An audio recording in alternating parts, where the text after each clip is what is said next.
Okay. Right. So as I've mentioned in the introduction, we've got Ben Pratt on the podcast today from Nordic Fitness Education. I alluded to the fact that Ben has got a vast array of experience in the fitness industry. So first of all, Ben, welcome to the podcast. It's great to have you here. Thank you, Matt. It's really a pleasure to be here and to spend some time with the ProFit team. Brilliant. Thank you. And before we dive into, the typical podcast questions and things like that, can you give the listeners a brief idea of, your journey in the fitness industry, what it is that you do today and your involvement with the Nordic Fitness Education team, please? Yeah, absolutely. That would be a pleasure. My, I suppose, industry journey began way back in 1995. I'm just kind of showing my age here, where I started out as a fitness instructor at a small health club in the middle of London. And since then have had lots and lots of different roles, became a personal trainer and went on to supervise and to run as a gym manager. And then I actually took a bit of a jump out of the direct face-to-face fitness industry and worked in fitness education. That started in 2003, and I've been firmly in that field for, many years now, and have worked for a number of different training providers. In particular, I spent 6 or 7 years as a tutor, training personal trainers as they entered the industry.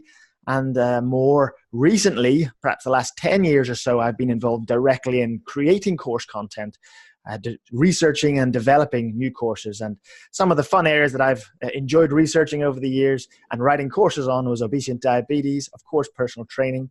I've enjoyed courses on postural assessment, corrective exercise, suspension training. And then more recently, which will be the subject of our discussion today, I developed a course called the Sleep Recovery Specialist, which has been a real fascinating journey for me as a researcher as well. So that's a little bit of a potted history about myself. Brilliant stuff. Good. So you've definitely exposed yourself to a lot of different areas along the way then, Ben. You've got a wide range of knowledge, which is brilliant to hear. So as you mentioned, Ben, the main reason we've brought you on the podcast today is to talk about sleep. And I'm really interested to hear about why you found yourself researching that area. What was it about it that drew you into it, and sort of why you believe it's so important? So can you just touch on that for us, please? Yeah, of course. Pleased to do that. It's kind of an interesting thing because I think the longer we're in the health and fitness industry, I think the more we start to look for other solutions because we realize just fitness on its own may not actually have all of the answers. Now, I fully believe, having worked in the industry my whole life, that fitness is a great tool for us. However, the more I've spent time working with people and clients, with students, I realize that there's more and more things that we should be doing as health, notice the phrase health and fitness professionals.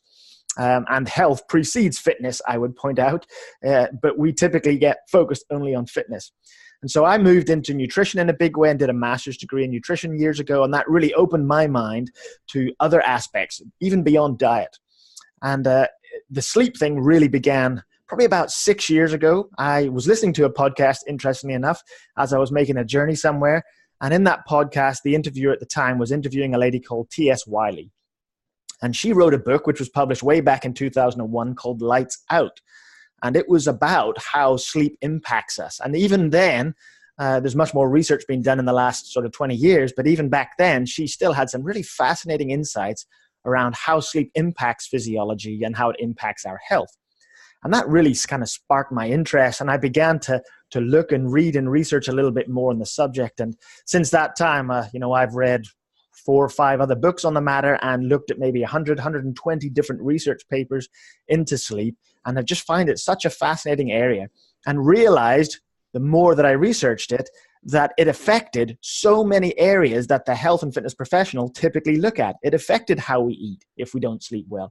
It affected how we feel. It affected how we look. It affected our mood and our energy. It affected our body shape. And realizing that sleep had such a fundamental impact on the body, it really got me thinking that the health and fitness industry is not very well driven in terms of supporting people's sleep. There's very little information out there for the health and fitness professional and how to do that. And so the journey began last year where I decided that we were going to bring all of that research together and actually create a course specifically for the health and fitness professional on this subject of trying to support clients to improve their sleep so that our other health and fitness goals could actually be positively impacted. Yep, brilliant. And as I mentioned before we started recording, Ben, I'm actually doing your course at the minute, and I was sat there very early on listening to one of the first modules where you talk about the importance of sleep. And, you know, as fitness professionals, we love talking about exercise. We love talking about nutrition, mainly because it's what we know and what we're doing a good job of ourselves. And I said to you that even I sat there sort of with my head in my hands a little bit thinking, oh God, I definitely brush over sleep as a topic. And I sort of said to you that I think one of the reasons for that is that as a fitness professional, it's sometimes an area that we might be failing in ourselves, whereas we're doing a good job of nutrition and exercise. So it's very easy to talk about. It's very easy to preach what we're good at. But the bit that we're failing at is something that's a bit more difficult. Can you touch on any other reasons why you think that fitness professionals maybe don't view it as important, or maybe don't sort of spend as much time on it as they might do with like nutrition and exercise? Sure, yeah. I mean, I think one of the primary issues, not just for fitness professionals, but for most people, even outside of that, is the hierarchy of priorities in their life. And within fitness and fitness professionals, it's quite common that fitness is really high on their priority list, as is nutrition. And so they really dial those things in. But then when you look at other aspects of life that they've got to work on, you know, the regular household chores, their daily life, they going out and socializing, any of those other things are often a much higher priority than is our sleep. And sleep kind of becomes this default mechanism that we just fall into at the end of the day. There's no preparation for it. There's no thought that goes into it. It's just, I'm now wore out. I lie down and I fall asleep. And unfortunately, that usually means that the quality of our sleep is pretty poor. And I think, as you mentioned, Matt, before we started the call, you know, most personal trainers in particular often work a split day, usually having to work quite late to get in their final few clients, and then having to get up quite early to pick up a few clients in the morning. And that usually means that sleep is the thing that's squeezed in the middle and suffers as a result. Yeah, certainly does. Certainly does. And as you mentioned a little bit earlier on, this, you know, sleep has a massive impact on several areas. And one of the areas we're going to dig into a little bit now is the effect of sleep on body composition. And as personal trainers or fitness professionals, that might not have affected us personally yet. It's not to say it wouldn't do later on in life, but for our clients, it certainly will play a part in some way, shape or form. So can you talk to us a little bit about how sleep deprivation, broken sleep, poor sleep affects a person's composition and, you know, some of the potential side effects of poor sleep over time? Yeah, I mean, I think that's a great topic, and I'm going to answer that, but I wonder if we can just preface it with something first, Matt. Yeah, of course. And that is that when we actually look at some of those hierarchy values that we just talked about, and we look at, for example, sleep compared to diet and nutrition, we normally put a lot of emphasis on diet as being the big driver for managing our body weight, with exercise a close second. But if you consider that, you know, the average amount of time spent on our nutrition on a daily basis is just over an hour per day. This is what surveys show us. So that's a little over 7 hours per week. If we then do the same with exercise, actually the average activity, when we take into account both activity, sport, and even the gym, the average amount of activity per day is about 30 minutes tops. So that's about 3.5 hours a week. So if you put those two things together, all right, the 7.5 hours of nutrition a week with the 3.5 hours of diet or of exercise per week, that gives us a total somewhere in the region of just over 11 hours. Now, out of a full 168-hour week, that breaks down to being just 6.5% of time. So we put a huge amount of emphasis as health and fitness professionals on something that takes up a very small portion of our week. Now, that isn't to say that diet and exercise does not impact body composition. Of course it does. But how much of an impact can it have when it's such a small part of our weekly perspective? If we look at sleep, the average person sleeping about 7.5 hours a night, so that totals 53 hours a week, which is right up there, about 32% of our total time in a week. So it's a third of everything we do is our sleep. So then why do we ignore it? That seems strange, that we don't spend more time trying to maximize and improve the quality of the sleep that we get, because it is such a huge part of our health. Now, for me, diet and exercise are often referred to as the primary two pillars of health. And sleep, I would put it to you, is the third pillar of health. But in regards to that, it's not number 3 on the list. It should be number 1. Yep. It's the number 1 thing we can do for our health, followed closely by nutrition, followed by exercise. And that's, for me, quite an obvious thing when you look at the amount of time they impact our lives. So with that in mind, I would then say to us, right, well, if sleep takes up the greatest time component, does it have the greatest effects? And this is kind of, I guess, what your question was about with regards to obesity.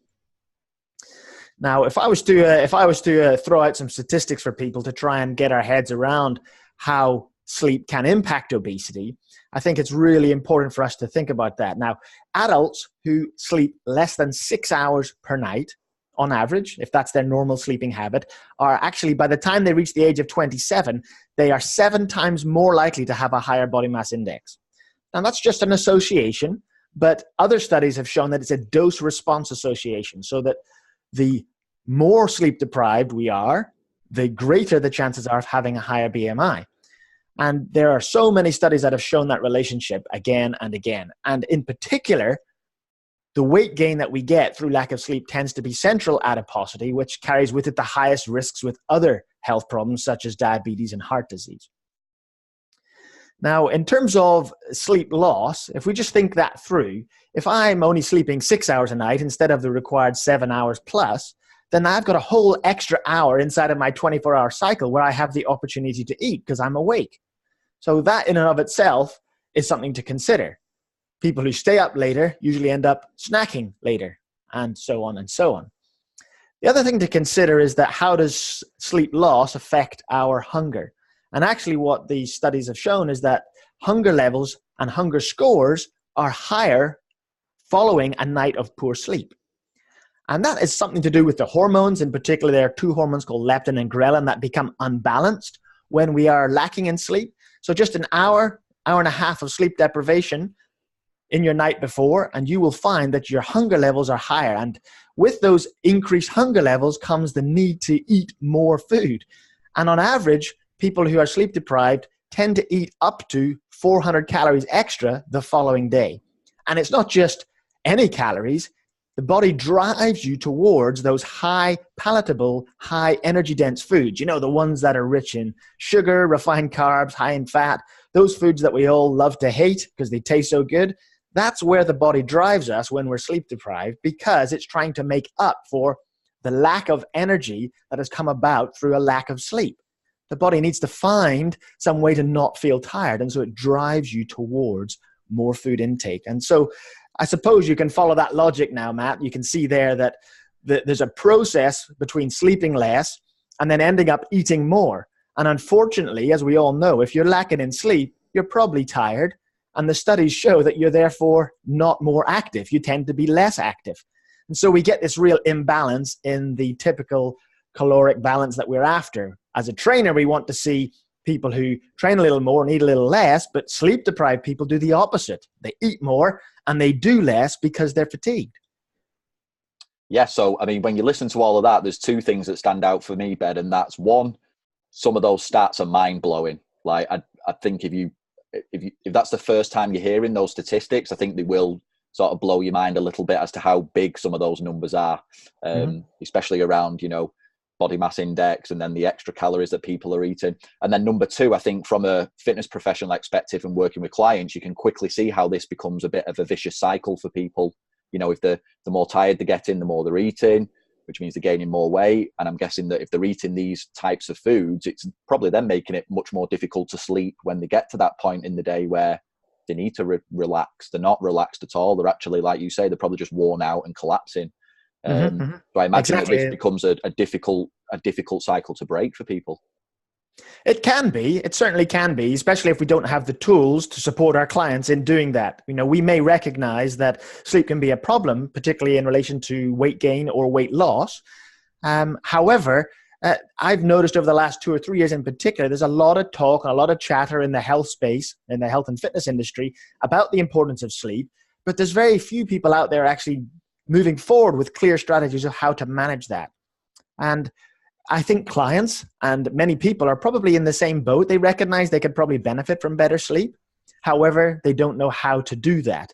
And some of the surveys that have been done have shown exactly that. There was one done in the US back in 2013 where they surveyed how much sleep people got, and then they asked those same people how much sleep they believe they should be getting in order to feel good. And without question, nearly every nation that was surveyed identified a considerably higher amount of time of sleep that should be achieved to feel good. And it was on average between half an hour and 45 minutes more sleep in order to feel good, which is kind of interesting because sleep loss has increased by about 45 minutes.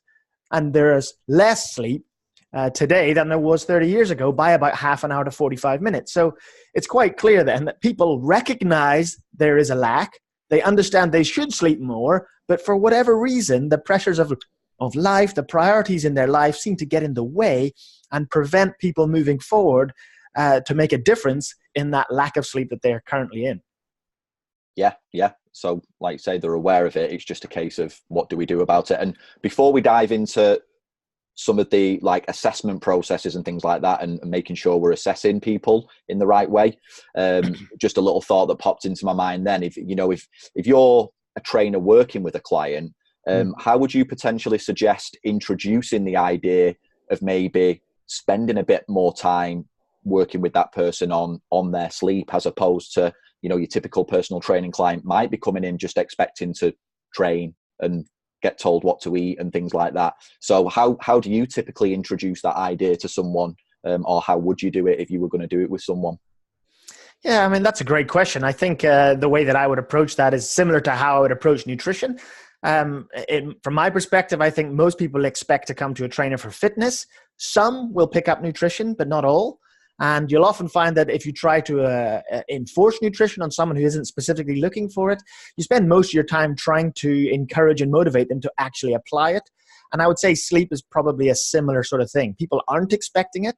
And when we include it, if we try to enforce that, you're going to find a real pushback. And so there's a need to help the client find a desire to want to do something about it themselves. So one of the ways that I find works really well, both as a nutritional advisor, but then also as a sleep specialist, is to ask the client to complete a diary.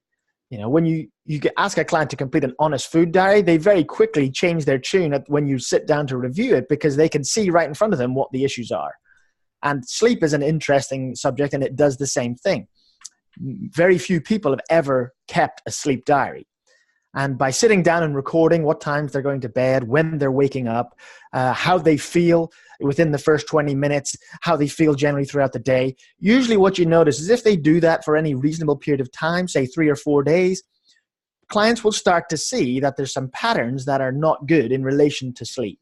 And even before you sit down and point it out, they've already identified that their lack of sleep, if it is there, or the lack of quality of sleep, if that's the problem, is now starting to affect the way they think and feel, because you've been asking the right questions in a sleep diary that has made them aware of those issues.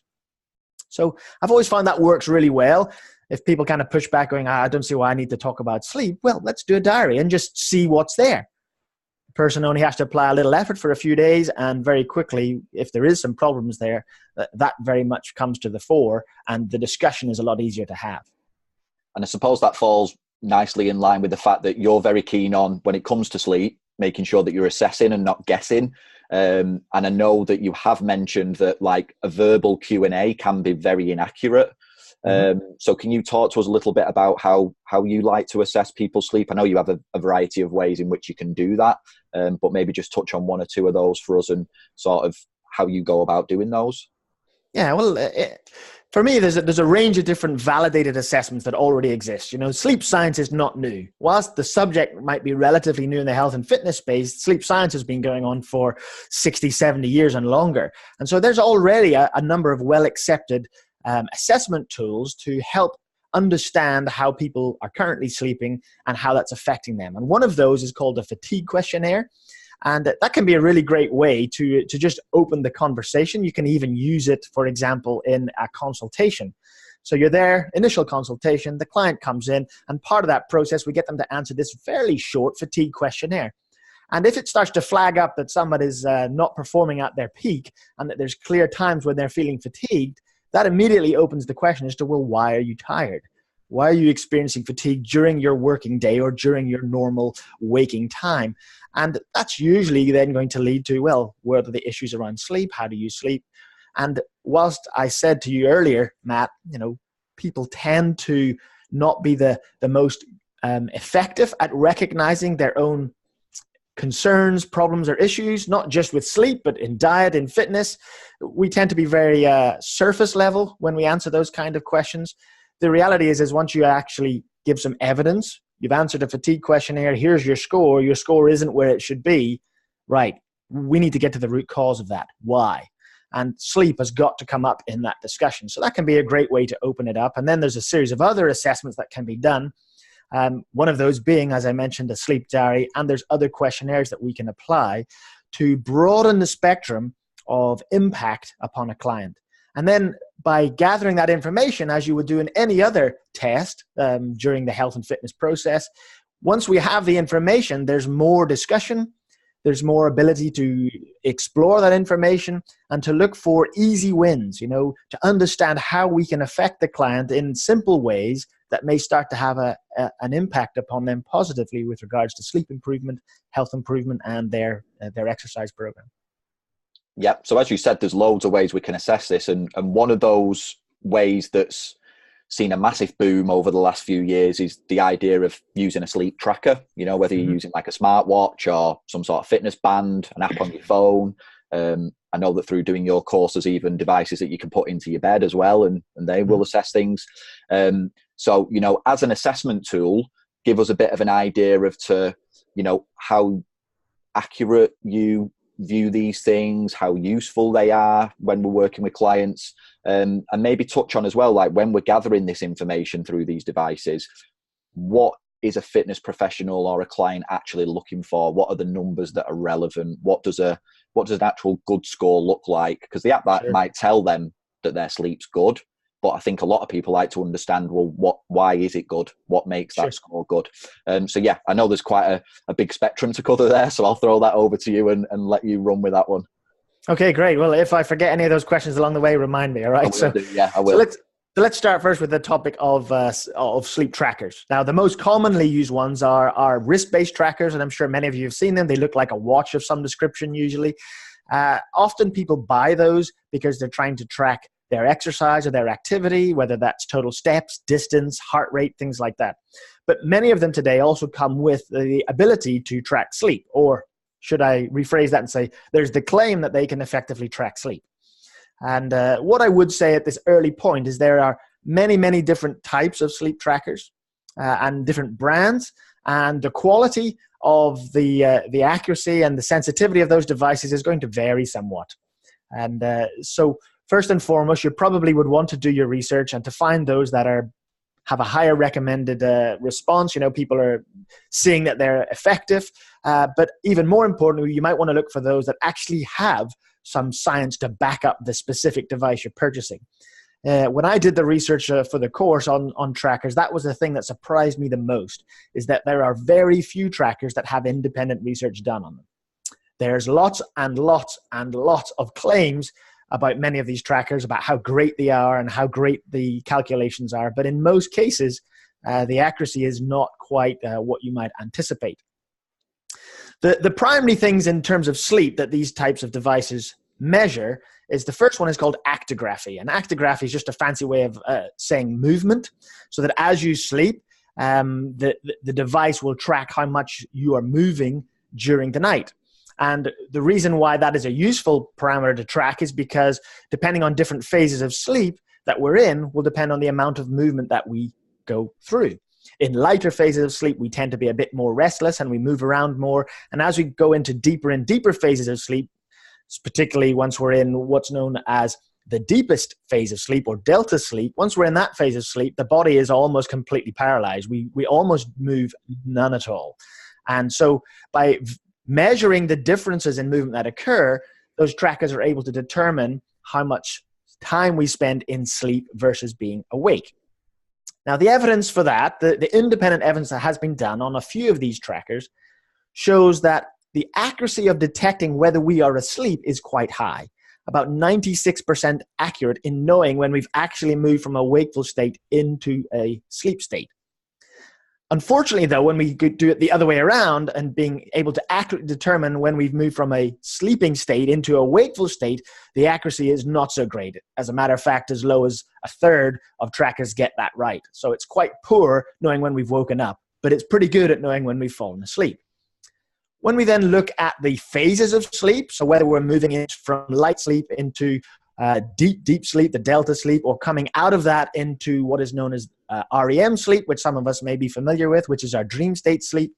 In terms of knowing the phases of sleep, this is perhaps where the trackers tend to be the least reliable. They usually have an algorithm in the background, some means of trying to calculate certain factors to determine whether or not you're actually awake or asleep or in a certain phase of sleep. And compared to the gold standard test, which is called a polysomnograph, sleep risk-based trackers are pretty poor at determining the phase of sleep. So as long as we understand that, we can then put our focus on what is good about them, and that is being able to determine the duration of sleep. They're fairly good. Maybe 86% of the monitoring accuracy comes from knowing the total duration of sleep. So if I have a risk-based tracker, I can then look at the time that tracker will turn out, and it's usually in minutes. And what we're after, the magic number, is we want the individual to be reaching 420 minutes or 7 hours as a minimum total amount of sleep.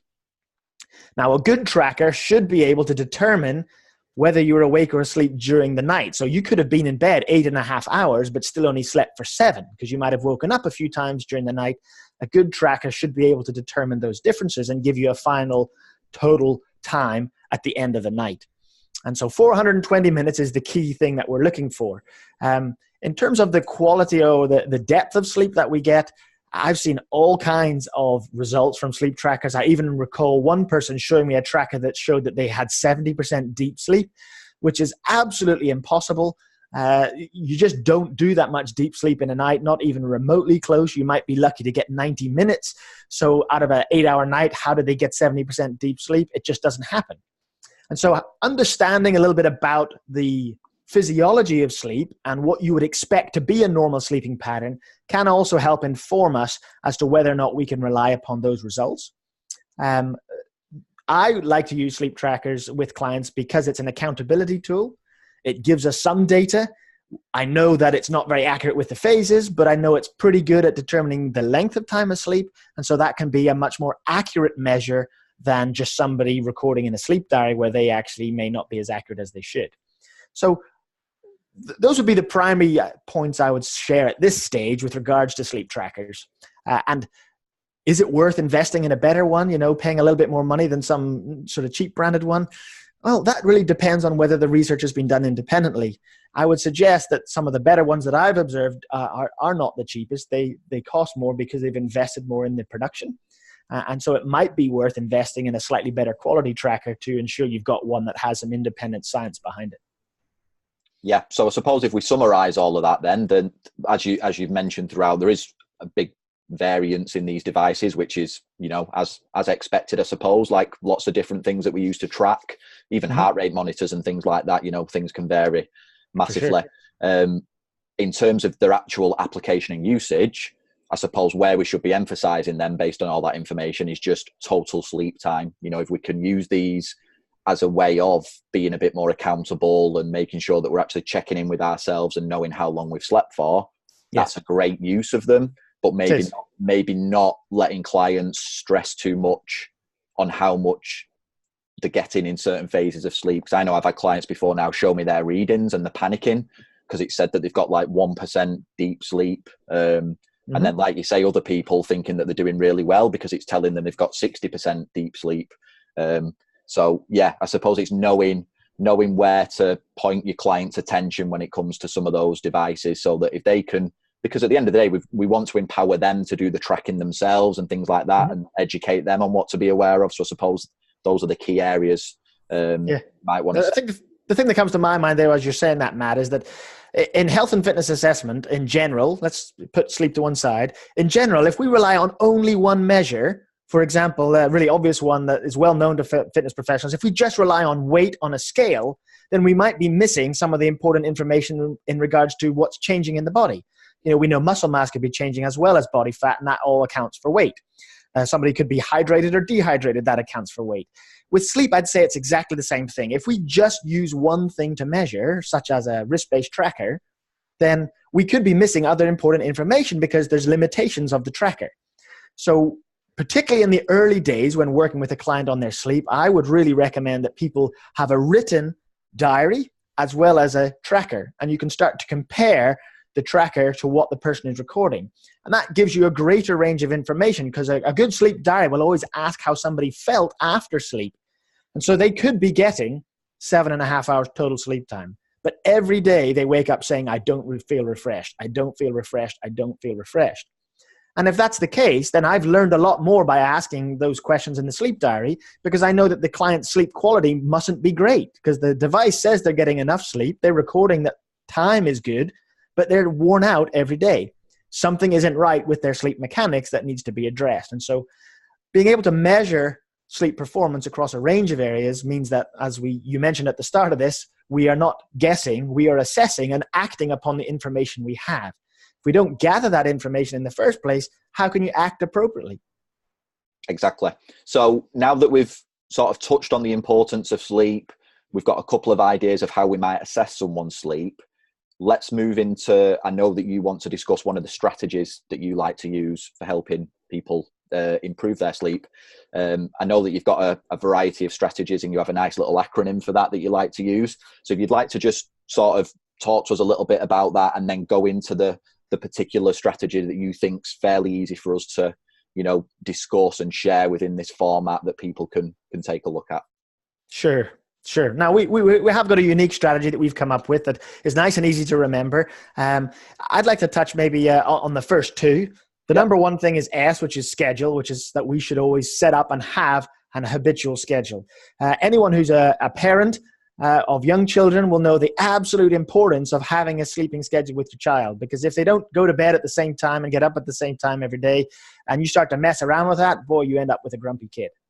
And so adults usually don't think they need to apply a schedule because I'm a grown-up. And the reality is our circadian rhythms, our physiology wants to work to a schedule. And when we mess around with it and have completely differing times to go to bed and wake up every single day, guess what? That makes us worn out, because the body has to keep shifting and adjusting to our changing schedule. The second thing I would advise, which is the second part of our acronym, is L for light. And light exposure is absolutely key. And usually when we talk about light and sleep, if anyone's done any reading around the subject, they're probably thinking, bright light at night is a bad thing. I shouldn't be looking at my mobile phone right before I go to sleep. Now, there's some truth to that, but more importantly is that we should be getting light exposure from the sun outside in the early part of our day. Now, one of the reasons for that is that the body releases melatonin during sleep time. It rises just before we go to sleep. It remains elevated throughout the night, and then it lowers in the morning. And for us to be able to feel awake and ready, we need to drive our melatonin levels down to allow ourselves to feel alert. And so earlier in our day, usually I would suggest within an hour to 2 hours of being awake, we need to be outdoors and to have 15 or 20 minutes of outdoor light. Even on a cloudy day, the light levels that we get outside are far beyond what you get from indoor lighting. Now, this can be a challenge even for fitness professionals. If you have to get up early and work the early shift, chances are you're stuck inside a building under artificial light, which, though bright, is nowhere near as bright as outside. In fact, even on a dull day, the light levels outside can be 5 or 6 times brighter than what you might be experiencing inside. And so the reduction of melatonin is more sluggish because there isn't an external cue to tell you that it is daytime. So a good night's sleep starts in the morning by getting some light exposure to drive your melatonin down. That is a signal to get your hormones in the appropriate circadian rhythm to help you feel good. So I would always encourage good light exposure in the early portion of our day. Another thing to consider, of course, is the other end of the day, which is if bright light early in the day is good, then reducing light at the end of the day is also good. Clearly, the invention of the electric light bulb was an amazing discovery, but it also significantly changed the way in which we live our lives, and which is that we can extend daytime for as long as we want to extend it. Now, I did mention that indoor lighting is not as bright as outside lighting, as the natural sunlight that we bathe ourselves in the morning. However, it is many times brighter even than sunset or nighttime. When we get to nighttime, for example, the moon gives off a brightness level known as a lux of only 1 to 3 lux. It's incredibly low. All right. Now, inside, the levels of lighting that we can have just in our normal homes can be anywhere from 2 to 300 lux. So it's many, many times brighter than what we would get even from the moonlight at night. And so that causes our melatonin levels to remain lower than they should be because there's light exposure. Studies have shown that if you take even just a mobile phone device, a small screen, which usually has LED lighting, which has the brightest blue spectrum light, that an hour of exposure of that type of light, which is within a meter, unless you've got very long arms, within a meter of your face, that 1 hour of exposure on a mobile phone device will reduce your melatonin levels by a third. And now melatonin doesn't put you to sleep, but it does help initiate sleep. It helps you feel tired and get to sleep. Now, if you're going to lower those levels by a third, you're going to feel a third less tired and you will struggle longer to get to sleep. And so it has a negative impact. So a good thing to do, a great strategy, is therefore to maybe 2 hours before bedtime, you start to lower the lighting levels in the home. If you've got dimmable switches, we turn them all down to try and get that sense that the sun is going down, that things are setting.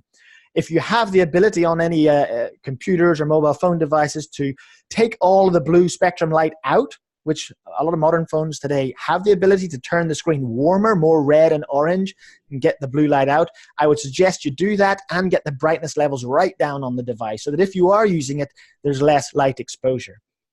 My ultimate preference would be that we switch the phone off, a good half an hour, 45 minutes to an hour before bedtime so that doesn't become a stimulus to the brain anyway.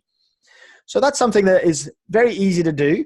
It's not impossible. And it's something that can help with the way in which we manage our daily circadian cycle is the exposure to light, early exposure and reduced exposure at nighttime so that we can settle down and get ready for bedtime. Yeah, I really liked the section on light when I was working through this part myself, because as you just mentioned then, like, I would never consider the importance of a good night's sleep starting sort of the morning. We can talk about this in relation to training, like your next training session, the preparation for that starts after this one finishes and you start fueling your body and blah, blah, blah. Again, a lot of these things are very similar in terms of the fundamentals of the next good night's sleep starts early in the morning, and we've got to give ourselves those internal signals to make sure that our body knows what time of day it is, what phase of day it is. So for me, that was a sort of a massive light bulb moment. I think it is something that we should all try and work a bit harder on, making sure we find time for that if we can. Like you say, 15 minutes, if we can find a way to do that, I think it's a massive, it's a huge investment in, it's a small investment in time, but a big investment in your health. And to be honest, most people's early morning light replacement is caffeine. They struggle, they're feeling groggy. Rather than getting outside in some fresh air and some light, they go and have a cup of coffee or a soft drink, and that caffeine boost takes the grogginess out because it's a psychoactive substance that increases our mental alertness. But rather than rely on that, why not just start with some outdoor time and see how you feel after that first? Yep. And I suppose then that'd be an easy way to make that a bit of an activity as well. If it was a walk or something, it's an easy way to get a bit of activity into your day as well. So for sure. A lot of these things link together. So we've talked about like the importance of sleeping overall health, how to assess it, a couple of the strategies. We're going to sort of segue a little bit now, because as I mentioned to you before we started recording, there was a couple of other topics that people had asked me about this week, clients and other trainers and things like that, and I thought they were worth touching on. So one of those was any specific strategies you have for helping young children with sleep. You've already alluded to this fact that we need scheduling. We're very keen on that with children, but are there any other things that you can suggest that might help with people that have maybe even struggled to establish a schedule with children, or used to have a schedule and now for whatever reason it's broken? Is there any sort of research that we can apply to that specific population? Well, the first thing that comes to mind, Matt, is that when we are dealing with children, we have to recognize that there are differing requirements for sleep across the life cycle. And in our course, we talk a little bit about that. And we identify that particularly with younger children, they will sleep, of course, total time, much, much longer than adults, perhaps 12 to 14 hours across a day. I'm not talking about babies. I'm talking here once you're getting to sort of infants and toddlers, that sort of age, they'll still need to sleep 12 to 14 hours. And there's no doubt that in our modern population, with all the stimulants, light, and everything that we have going on today, many young children of that age don't get their requirements of sleep. And that's a bit of a problem. And so you can end up with children who are overtired. And because they're overtired, they don't want to go to sleep and they're ratty and moody, and that can be difficult. So it may need to be a process of gradually winding things back in by applying some of the good stuff we've been talking about. To expect a child just to switch off and go to bed, a scheduled time sometimes isn't great. We need to create, I guess is the word, environmental cues for the child that we are approaching bedtime.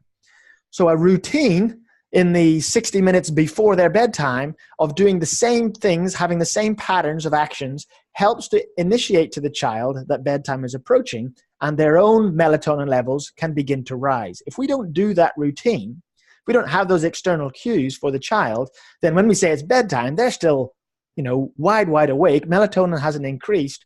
We're going to have a problem, and it becomes this never-ending battle of trying to get them to sleep. So that would be the first thing I would say, is that we need to establish a routine. When is bedtime going to be, and what are we going to do in the hour beforehand that will start to initiate to that child that it's necessary for them to go to sleep? One of the old habits that many, many people do, which actually has some science behind it, is to get the child to have a bath. And by getting the child into a warm bath, what that does is it opens up the blood vessels so that more of the body's heat is taken to the surface. And when they get out of the bath, those opened up vasodilated blood vessels allow more heat to be released, which means that core body temperature after the bath starts to drop. And that's one of the essential factors for initiating sleep. So a bath has a lot of science behind it to help children get into a sense of feeling tired. As body temperature starts to drop that little bit, then sleep starts to set in, melatonin rise begins to happen. So it's important that bath is not playtime, it's relaxed time, and that it's a quiet time. And then maybe afterwards, there's a little bit of gentle reading. If you think of the concept of reading, a child is looking left to right across a page, that's kind of a hypnotic movement. Simple things like that can be really helpful in the process of helping a child go to sleep. Now, helping a child stay asleep will have a lot to do with the amount of light and noise exposure and heat that the child is subject to during night. And to be honest, a lot of this applies to adults as well. It's important that they are warm just right, not too hot, not too cold. If we overdress them and they have on thick clothing and big blankets, the chances are the child will overheat, and that is more disruptive to sleep than is being slightly cold. So it's important to get that balance right. If there's noises or interruptions in the area that the child is there, then that can also, of course, wake them up. Now, I don't suggest that we need to be absolutely quiet. It's more the sudden noises and bumps and bangs that tend to be the issue over some gentle, quiet noise that might just be always going on in the background. So those few things, I think, perhaps provide the listeners with enough thoughts to consider how they might change the way in which they work with the children to help bring about and establish a reasonable routine of sleep. Yeah, brilliant. I think there's some fantastic tips. I mean, I've got a 2-year-old son myself, and we try and stick to a routine. And luckily, we found a routine that works, and he's a really good sleeper. Great stuff. But it shows, if we miss that routine for 1 or 2 nights, like we went on holiday recently and the routine changed, his sleep completely went out the window. It's amazing how much of an impact that actually has. And it would be easy to let that 1 or 2 nights filter in a couple of times every week, if you allowed it to. So it just shows you that, it's important for children. And then it does make you think, well, we're not that different in terms of what we need as a routine as well when it comes to bed. So it does you do start thinking about your own routine as well. So I think kids are a great example of that. When you see their routine change and yours as well, it does open your eyes a little bit. The other thing there, Matt, to think about is that if we don't enforce, or not enforce is the wrong word, if we don't schedule in a routine and get those habits and the amount of time sleeping and all of those things right, then we are going to see the negative effects of sleep deprivation in our kids. They're going to be more ratty. They're going to be demanding sweets and junk food because that's what their body's craving because they're sleep deprived. If we want the opposite, which is more calm, measured children who are able to eat appropriately and not be after the sweets and the junk all the time, well, sleep is going to be one of the factors that contributes there. And, we should be thinking about that. Yeah, definitely. And one of the other areas that got brought to my attention a couple of times by people when I mentioned this interview was this idea of sleep debt. It's something that, again, I've heard more recently, and I think it's because there's a few different opinions out there as to whether, can we catch up sleep. I think people like to, especially when it's called sleep debt, they think of it as like money debt as well, like you pay off your debts, and sometimes it's not a great association. So I wanted you to just talk us through that a little bit about this idea of when we miss out on sleep, can it be caught up? If it can, is there any way we can sort of offset the effects of that? And I know that you've got some strategies around that people might find really useful. Well, sleep debt's an interesting concept. Essentially what sleep debt is the amount of time that an individual needs, and this is personal to each individual, because there can be some variation, despite the guideline that we need at least 7 hours as adults. There can be some variation. Some people might need a little longer than that. Some people, may cope on the 7 hours. 7 hours, by the way, is the minimum. It's not the goal. So a lot of people are trying to get 6.5, thinking, oh, I'm close. That's good enough. No, that's the minimum requirement, but most adults may need longer. So when we think of that, we look at the individual's need for sleep. How much do they need? And then any reduction in total sleep time that they have each night then starts to accumulate. So if they lose 30 minutes one night, 30 minutes another night, and then the third night, well, they're an hour and a half in debt by the third night, if that makes sense. So the concept then is, well, if I'm in debt, can I just make up for it when I'm off work at the weekend and sleep in? And what the science shows is that when we look at the negative effects of sleep debt, the negative effects of sleep loss accumulated in a debt and how the physiology has been negatively affected, whether that's through, alterations in insulin sensitivity, whether that's through mood and energy levels, fatigue. When we look at all of those physiological effects, then we compare how someone feels after the sleep in to whether or not they've caught up by sleeping in an hour and a half. We do not see a direct correlation with an improvement in those negative effects. So that suggests that we cannot, like for like, make up on sleep. Some experts are suggesting that you get back about half of the benefits of a good night's sleep. So if I was 2 hours in sleep debt and I slept in 2 hours, I restore about half of the goodness that I lost through my sleep debt. I hope that makes sense. Yep. So let's say my insulin sensitivity, which can go up by 30% through one night of sleep deprivation, all right, significant. Let's say I've lost, and I'm more insulin resistant now.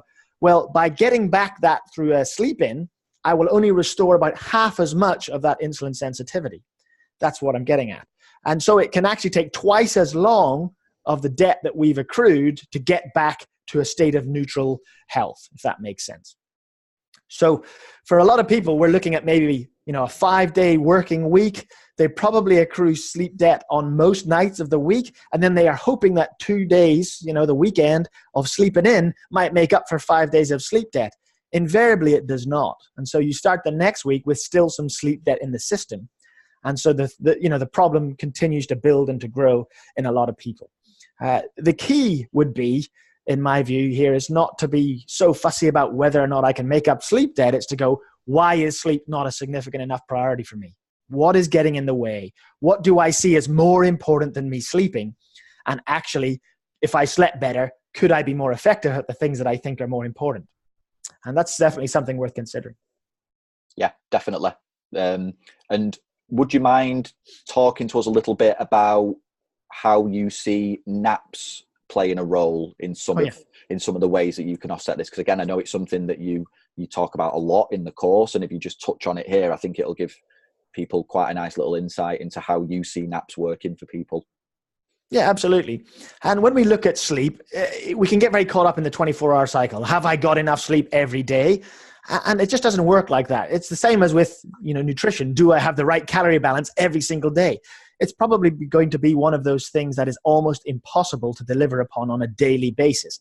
However, if I was to look at diet across a week, it's probably more easy to try and ensure across a week that there's good balance and things are right. And I would say the same with sleep.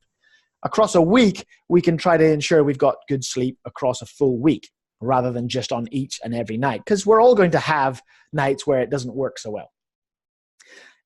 Let's say I have a night, normally I sleep well, I get 7.5 hours, but I have one night where it just doesn't work out and I only end up with 6.5 and I'm lacking an hour. Well, the reality is if there is key points in my week where I could try to catch up with a nap, if I time it appropriately, then I may be able to reduce some of the mental fatigue that I'm experiencing due to lack of sleep. So, for example, there are key points in our circadian rhythm where we actually do better napping. And one of those is the afternoon siesta. When we look at the physiology, around 1 to 2 o'clock in the daytime is often when people feel tired. And they usually assume that that's because I've eaten lunch and now I'm getting the post-lunch tired spell because the blood has redirected to my digestive system. Now, that isn't entirely true. It's because our own physiology of alertness and sleepiness alters a little bit in that time of the day, and it gives us a little bit of a lull. And so we could potentially take a mid-afternoon nap at that point. The key is that it doesn't become a big, heavy sleep, because then you're going to mess up your ability to sleep later that day. What we're looking for is just a short sleep, maybe 30 minutes or something of thereabouts. And what it does is that short 30-minute sleep reduces something called sleep pressure. Sleep pressure is all to do with how mentally alert or tired we feel, and it builds throughout the day. And so by applying a 30-minute nap, it can offset sleep pressure so that when we wake, that we will feel a little bit more mentally alert. And so that will affect us positively in our performance throughout the rest of the day without heavily impacting upon our ability to sleep later on.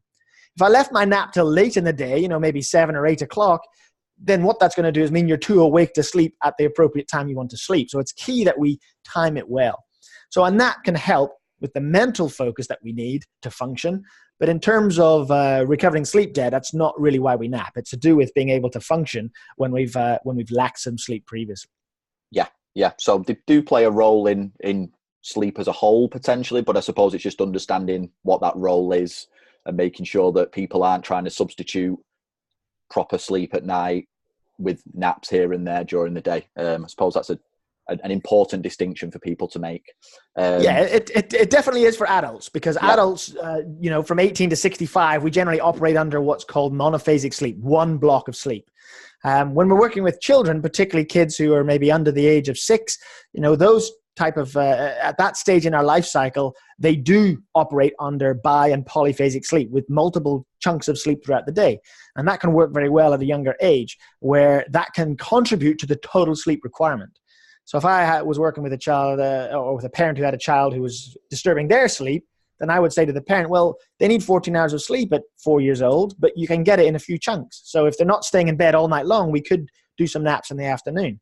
But recognize that if the naps in the afternoon become 3-4 hours, then the reality is you're going to then have them up all night long because they're now not tired. So it's about getting those balances right for the right stage of the life cycle. Yeah, definitely. We've covered an awful lot there, Ben, in quite a short space of time. So nice. I'm hoping that the listeners have taken a lot of value from that. And, I've mentioned it a couple of times in the interview already. I'm currently taking your course. I've worked a good way through it, and I'm enjoying it immensely. And I'll be honest in saying that although we've covered a lot here today, the course itself covers, a lot more breadth, a lot more depth, which gives you the fundamental understanding of why some of these things are important, which I always think is important from a course, not just being told what to do, but if you understand why you're doing those things and what role it plays, you're then more likely to use it. So I'd like to finish off the interview today with you telling us a little bit more about the course, how people can find out about it, how they can get involved with it, because I do genuinely believe that this is something that we need to get more people involved in. More professionals need to be doing it. And that's the way we then filter down into the general population and the general public using these tools on a daily basis to improve their health. So tell us a little bit about the sleep recovery course and what that entails. Yeah, it would be my pleasure. So one of the things I would say just before we do that is that the challenge with sleep as a subject in science is where do you stop? I've been sort of reading and researching about this now over 5 years, and there's still so much to learn, and that's always the battle. So one of the valuable things about a course is trying to condense a huge amount of information into something that is easily absorbable, and then can be applied. And that's really what we've tried to do with the Sleep Recovery Specialist course. So ultimately what you're going to get, the features are that it's a 20-hour short course if you include all of the additional reading and extra things that we cover. The actual video content time is more like 6 to 7 hours. And there are 5 key lessons. There's a lesson on modern sleep problems. We've touched on quite a bit of that today when we talked about statistics and things. We then have a whole session on sleep physiology, which we barely even scraped on today. There's a whole section on sleep and exercise and recovery from exercise. We have a section on sleep analysis and how to assess your clients effectively. And then finally, there's a very significant section on applying effective strategies and how to do that in an effective manner. We also felt that it was important for us to actually reach out and put our students in contact with recognized sleep experts. And so we have managed to secure the services of 4 sleep experts who are already out there working in the field, some of them from the medical world, some of them more from the application in sport. And we've interviewed them with a range of subject matter, which was fascinating and I think are a real bonus to the course. We also supply a range of ready-to-use resources, particularly around assessment and application. And so we think that that can be beneficial as a student. You can literally pick these documents up from the shelf, apply your own branding, and you can go ahead and use them. I also feel that one of the key things that I battled on for a long time in developing this course was trying to come up with a way of applying an easy-to-use, memorable, and prioritized solution. And that's what I think that we have done. So for me, this is a vital new niche, all right? To turn our focus away from the same old fitness and lifestyle advice and to say, let's look at something that very few trainers are looking at that actually has a huge bearing on the health and the wellness of the clients that we're working with. And it will have a huge bearing on the results that they get in the gym environment. It'll have a huge bearing on the speed for which they recover from their training sessions, upon the speed at which they can get weight loss, upon the speed at which they can get muscle growth. All of these things are very significantly impacted by our ability to sleep well. Now, of course, we have to apply those with the right people. And with 30% of the general population, adult population, lacking in sleep and feeling poorly refreshed nearly every night, that would suggest that 1 in 3 of your clients, this is a major issue. And therefore, you could be charging for a service that will benefit them, not just with sleep, but then have a knock-on effect upon their nutrition and have a knock-on effect upon their health and fitness goals with regards to their body and their physical performance. I would say that one other thing, Dr. Matthew Walker, who's one of the scientists that we refer to, is from the University of Berkeley. He says that sleep is the greatest legal performance-enhancing drug that most people are probably neglecting. If that doesn't ring true with you, that's something that we really should be addressing. And we can offer that service now because there's the means to get qualified and then market yourself as a sleep recovery specialist. Yeah, you hit the nail on the head with all those bits there, Ben. It's, everything that it covers, I can vouch for that myself. As I say, I'm working through it myself. And already I'm thinking in terms of, as a personal trainer and someone that runs my own business, anything that you can add to your toolbox that helps you stand apart from the other fitness professionals out there, and inevitably sort of looking ahead at where the industry is going to go. We saw a time where trainers were all about exercise, and then it became the expectation that you knew a little bit about nutrition as well. And that was the way to differentiate yourself. And I think it's commonly accepted now that we're going to move towards sort of like a wellness, a mindfulness, and sleep will certainly come into that. People are going to want more help with that side of things as well, as opposed to just taking a hammering in the gym. So I think it's something that if you look into this now, you're going to put yourself a bit, ahead of that curve. You're going to be one of the sort of the people at the forefront of this movement towards improving this area of health. I think that's important. So if people are interested in the course, Ben, where can they find out a bit more about it? How can they access it? And I know that you've got a bit of an offer for the listeners today that are, consuming this content. Of course, yeah. So if you'd like to learn more about the course, then please visit our website, which is all the W's, Nordic, usefulness.fitnesseducation.com. So it should be pretty easy to find. And when you go there, you just navigate on the courses and you'll find the sleep recovery specialist listed there. And all the information you'd need to know about the course is there. The course is an online course. And so you'll be able to register on the website, get yourself enrolled, and then immediately start taking the course. Now, we're pretty happy to offer all listeners within the fitness industry. This course does require that you're a qualified fitness professional. All listeners in the industry who are interested in doing the course, if you use the code on registration, which is SleepNow10, so 2 words, sleep now, and then the numbers 10 for 10. If you use that code at checkout, you will get yourself a 10% discount on the course. Now, in particular, though, for those of you who are FitPro team members, ProFit team members, I'm thinking fitness professional. For those of you who are ProFit team members, we are going to offer a much more substantial discount. And so what I'd encourage you to do is to get in contact with your senior team members, where we have arranged a much more substantial discount for you to take advantage of. And hopefully you can get yourself enrolled in the course and start benefiting very soon from the additional knowledge and skills that you're going to gain by taking the sleep recovery specialist course. Yeah, and the course itself, I believe, is great value for money anyway, Ben. Just as a bit of feedback for you, I think it offers great value even at full price. So the fact that you're giving people a discount on that, I think they should really take advantage of that, because like I say, I think the content in there, if you consider how much effort has gone into putting that together and how much time it would take you to go and find all that information out yourself, it's sort of priceless that you can always refer back to that as well and have those tools ready to use. You can implement it all straight away. So I do think that it offers significant value for money. Thank you. That's great feedback. I'm pleased to hear that that's how you feel about it. My view on this one, it took 6 months from the start of the project to completion. It wasn't a quick turnaround by all means. There was a lot of work that went into it. But for me, it's such an important subject. It needs to get out across, the industry at large. And so, that's why we're offering it at a decent price anyway. So, as I said, we've covered loads in the podcast today. There's loads of useful information there. Before we finish off the interview, Ben, are there any sort of final thoughts, anything at all that you want to finish off with, just to wrap things up for today? Final thoughts. Where can we go?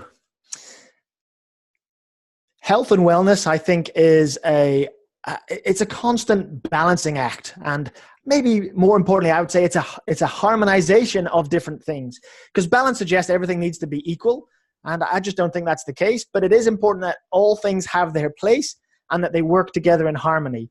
And there is no doubt that exercise is a key part of that. It's a great stimulus for wellness and for change in the body. There's no doubt in my mind that nutrition is a key part of that. I wouldn't have invested 4 years of time doing a master's degree if I didn't think nutrition mattered. It really does, and I put a lot of emphasis on that. But I have grown increasingly aware of the vital need for sleep to benefit our overall health. It determines the physiology of our body. When we get good sleep, and it helps us to feel restored and energetic on a daily basis, it really changes how we act in terms of our physical activity. It changes the motivation to want to act and to be physically active. And it changes the drivers with relation to our hunger and appetite to make it easier to complete and fulfill our nutrition goals. So when you think of it like that, you see that sleep is the foundation under which those other important pillars, diet and exercise, sit. And if we can get sleep right, it's so much easier to then help our clients be motivated to get the other things right. If someone is worn out through lack of sleep, suddenly you've got an even bigger hurdle to cover when you're trying to get them to be active. You've got a bigger hurdle to try and get them to eat right because their physiology is saying, no, don't do that. So hopefully you can see that this is a vital area that we must address with a large majority of our clients. And, I'm looking forward to seeing the results that this has as it gets out across our industry. And I think that's a great way to finish the interview, Ben. That nice little summary there sort of puts it all into perspective for the listeners, and hopefully they've come to the conclusion now that, right, it's time to spend a bit more time thinking about this and doing something about it with our clients. So yeah, I think that's a great place to leave the interview. I can't thank you enough for coming on this today. You are actually, in fact, officially the first non-profit sort of person that we've interviewed on the podcast. So you will always hold that accolade. So that's a nice little thing there. So yeah, it's been great having you on today, Ben. I know that we're going to be doing a bit more work with you in the future in regards to ProFit, so that'll be great. It'd be great to catch up with you then. And I'd just like to really thank you for your time. Oh, thank you very much. It's been a real pleasure, and thank you, listeners, for your time listening through.